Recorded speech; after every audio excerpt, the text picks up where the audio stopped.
So hi guys, ayan, for today's video, pahangin. Ayan guys, pahangin lang kami dito sa ano.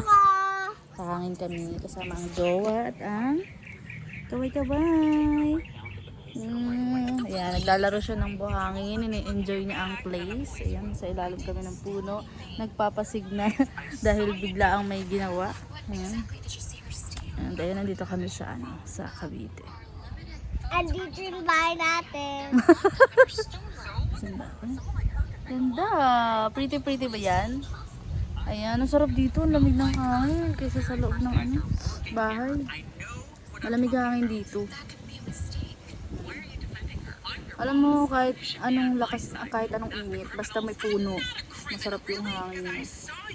Saka mag-ano na rin. Wala, naiwan ko sa CR yung relo. 3:20 na ng hapon. So, ayan, meron ditong ano. Ayan, para kami nasa ahasan. Ano, nakakatakot pero may ahas. Ayan o, diba? Tapos dito, meron dito malaki kalsada. Ano yata ito eh? Bypass.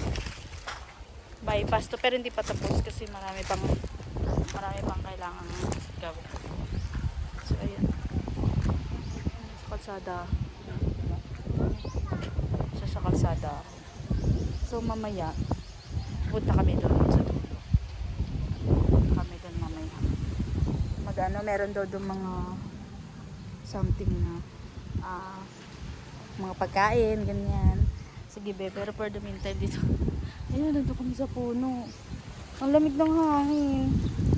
Kapag nandito ka sa mga gantong area, makakalimutan mo nakatira ka sa tent. makakalimutan mo nakatira ka sa tent. Ayan. So, ayan si Yana, naglalaro lang siya din ng buhangin. Ayan. Kasi pag nasa tent siya, hindi naman siya nakakapaglaro ng mga ganyan. Kaya nayaan ko lang. Ayan. So, ayun lang ang update for today's video. Ayan. Thank you for watching. Enjoying.